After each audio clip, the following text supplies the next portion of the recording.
Imperium Planner Scions, or, as the common folk know 'em, the Asmar, the God Touch, the Angelkin. They all own variety. Probably one of the most variety types of, you look at going for them. Seeing as they inherit from celestial races, they come in all variety. You get, oh look, generic man, to the more standard angel look. Oh, good, good, good. To the, I'm an extreme creature of, resilience of nothingness. All three of which are all on the same blanket of racial traits. All existing. And, well, at this point in Gloria, most of them are pretty much second borns to it. Not really common to be direct descendants of actual celestials, mostly just mortals, much like your half elf, your half orc, your variety bombing. They're born to many of them, mostly human, but humans' prominence, everything. So who would guess? I mean, even when you get into such things as like Wrath of the Righteous, who prominently got Dayran, who in and of itself is an Oracle Asmar. Probably the most prominent and known name of the listing for you that you'll know of. Granted, he shows the unfortunate draws that Asmars tend to have. Typically born to noble families, just because that's just how most of the world working for magic always seems to go. And those who aren't are usually heralded as, their ancestry is celestials. Always born and creatures of fortune. Much praising. Much praising that comes about them.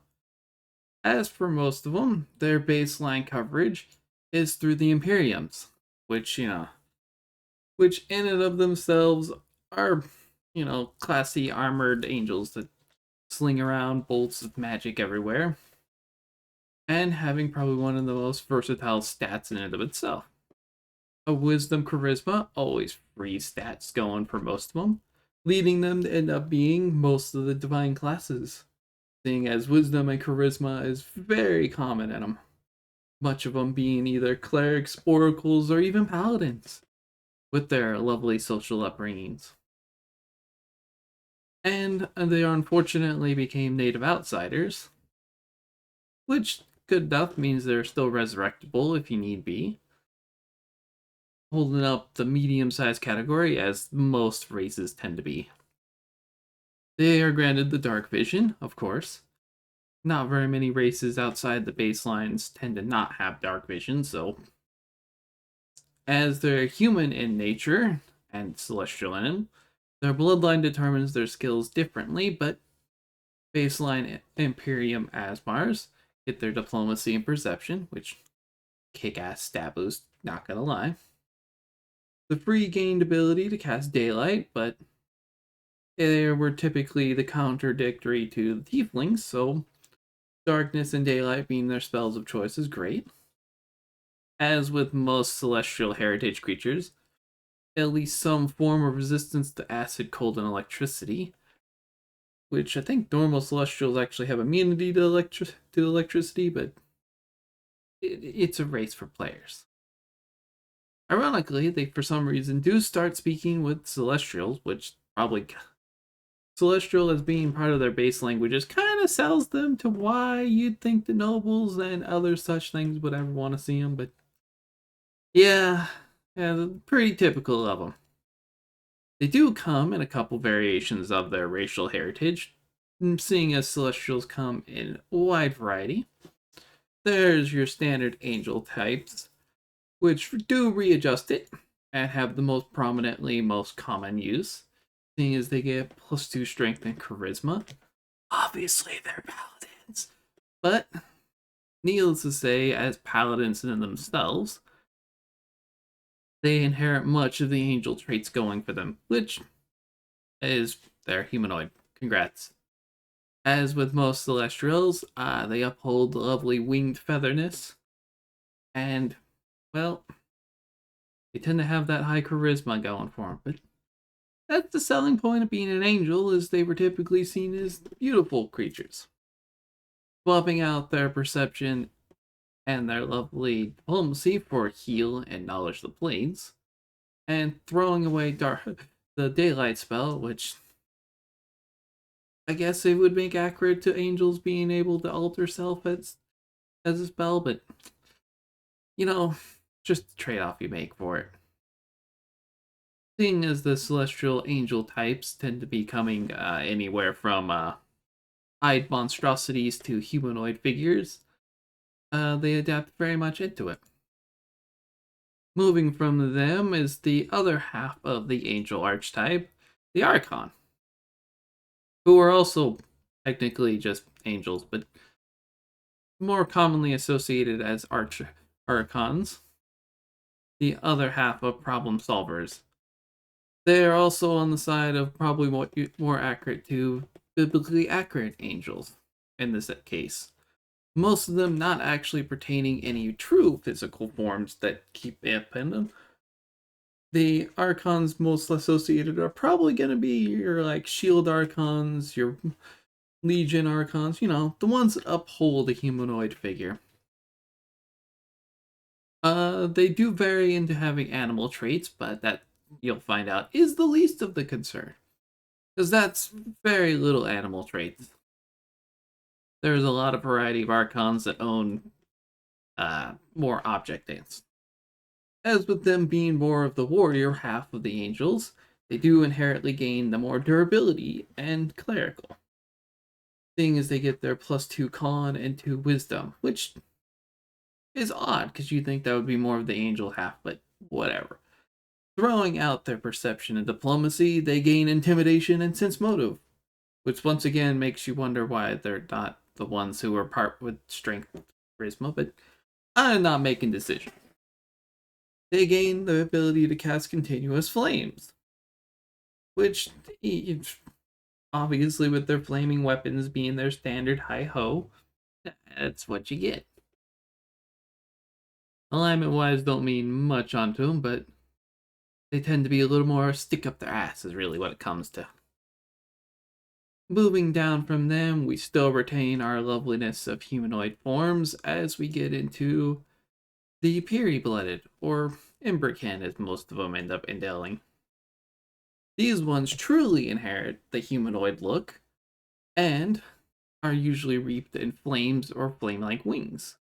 And inheriting that phoenix peacock look wings to them, these are the ones you think of when it comes down to every other problem. As with everything, they tend to be more spellcastery, as they can still do combat if need be. And as their stat block reflects it, gaining that +2 intelligence and +2 charisma, easily gaining them access to celestial stuff of being a loveliness of getting into sorcerer and wizard, as with their intelligence and charisma does wonders for. And to show it even more so, they gain knowledge of the planes and spellcraft, which easily shoves your value into them being typically. If anything, they're very good arcanists just purely because of that stat dog. They also get the weird spell Pyrotechnics, which, when I looked up the spell, it was an oddball spell. It comes in 3 varieties of functionality, one of which would really make your party hate you for it, but has probably one of the biggest range for a spell effect. As part of that spell requirement, you do need a source of fire, so you just don't willy-nilly it. Trade-off is you can use the living creatures made of fire, and they're probably one of the most less of good alignment choices. As with their loveliness, they typically use fire magic, and they tend to inherit the Peri's duality of being celestials, those who own both good and evil, as with their reputation of being fallen angels, which they still do and mostly inherit them, but they typically are the ones who fall from grace a little more often. So we're still sitting in angel listing, because even with moving through it, angels, archons, and peri all still inheriting the angel-like qualities of celestials. We move into the last of the real angel type ones, the Azada, which they tend to lose a lot of their humanoid traits. I mean, they still have the prominent ones, but they move into more the Izada, which are more or less the more freedom-based ones. Most of the previous ones tend to get stuck in the mud. The Izada are for the freedom of their worlds, varying in race of the world and going running through Elysium totally proves that they are embodiment of freedom. They chill with the Fae very commonly. There are also the few that don't get stuck looking for for the holy war. They help variety of races. Truly not desiring evil, they will go out above and beyond to go out and help races outside of the Celestials, unlike most of them. Inheriting more of an elf-like Fae traits and, animal parts and more tuned to nature, you'll probably see Azadas more often than anything else. As that trades off, they typically gain the new benefit of getting charisma and dexterity as their new exception to the rules. And still upholding the typical Asmar trait, they have diplomacy, but they're less likely to be perceptive of the world and gain perform as a skill than themselves, mostly because they're a race that enjoys music and freedom. The hipsters of the world. Trading it out, they take up a new. Instead of gaining daylight, they trade up for the lovely Fey magic. A typical spell, they gain the ability to cast glitter dust. Now, +2 dex and charisma isn't super amazing. I mean, I guess if you want to be a sorcerer, it's a nice boost to prow, but you're most likely not going to see too many people going with Azada for their choices. Moving up from them, we begin to lose the truly humanoid features as we move into the Garudas, which, if you haven't really noticed, is influenced a lot by the Inca's desire of it and upheld by many. Existing in all variety of it, they are truly inherited through the Garudas of history and mythology that exist.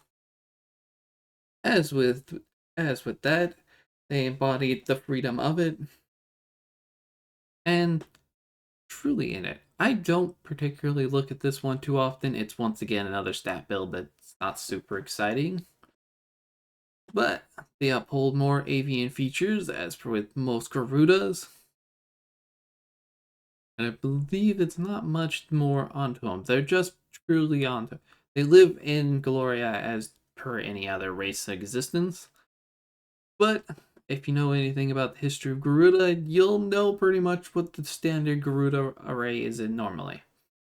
As with that, they have their 2 dexterity and 2 wisdom. Don't know exactly what. I guess.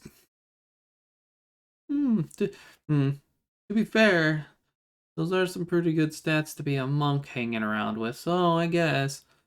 But as monks are being lawful, they're odd choice to see in this race, which confusingly works out. As with their an avian heritage, they trade their diplomacy and perception to gain acrobatics and the arbitrary fly skill. Which, I guess, if you need fly, it's great, but they're not exactly the first. I mean, most of the time, if you get access to ability to fly, you get more than enough benefits to flying, so see what it is. They do, however, gain a very nice spell-like ability, creating out that daylight spell for the invisibility spell. Being able to cast invisibility for free once a day, it's a very nice boon. It's a sad it's on the race type that doesn't really get you an acceptable to most common things that you'd want to be. But, the trade-off for it, I guess. You do, however, get compensated for the loss of perception, because the +2 wisdom does make that adjustment. Sadly, it's not exactly a great stat choices and skill boost. The spell might make up a difference if need be, but to each their own in that selection. And as we move up through monstrous celestial choices, we move into the living embodiment of monstrous features. The Agathians. The Agathians being very, very much influenced by nature. In fact, most of them don't actually inherit much into humanoid features, often opting to be animal like and almost full complete nature. I mean, you have some mermaids, they're gonna look like mermaids. They're gonna go even a step further and probably look like a literal human slapped into a whale body. I mean, even the picture depicted here being the standard par of what you typically would see. So, a furry's wet dream, I guess, would be the listing for that. And as with their unnaturally healthy beauty, they are very peaceful creatures in and of themselves, being based off animals and inheriting the good because they're ancestral to it. And they're much less associated with werewolves more than anything else because, oh yes, lycanthropy is a great one.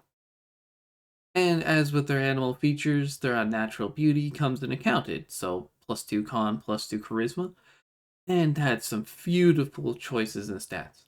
However, in trade off, your skill modifiers are into animal, handle animal, and survival, which, depending on the circumstance, can be beneficial. Typically, survival is not super amazing, and I guess if you're playing a ranger who wants to be more animal focused, actually thinking about it, the +2 wisdom, +2 dex from earlier would have been great for druids, but druids don't care about physical stats that much. And they, as per what they describe themselves being, animal lovers and abusers, gain the ability to cast Summon Nature Ally. Hence the druid function of it. Which, I don't really know why you would be this choice in races for druid, considering charisma and con would not be a great choice. And if you want the spellcasting, there's much less choices to go for. And as comes down to it, all of them coming together as a racial choice leads you to just decide upon it. One of the more versatility races, and probably one of the best choices in half the racial choices you can get. Many of them being on the same par as pretty much every half race there is. But even then, it breaks down to they're the Mary Sues, unfortunately, for some reason or another. Everyone, everyone I've ever heard pokes fun and laughs at them, but much like humans and every other race in existence, if you need variety, they're kind of stuck in their ways. But they have enough stat variety and benefits from their abilities, much less if you choose some of the alternative abilities, in which they can provide you all forms of interesting other features. But as the par de every other day, I will see you tomorrow. And if anything, you can feel free to join me at twitch.tv/Lorenzo von Galestein, and we can chat, play, poke, and move through several video games. But for now, I will say bye bye.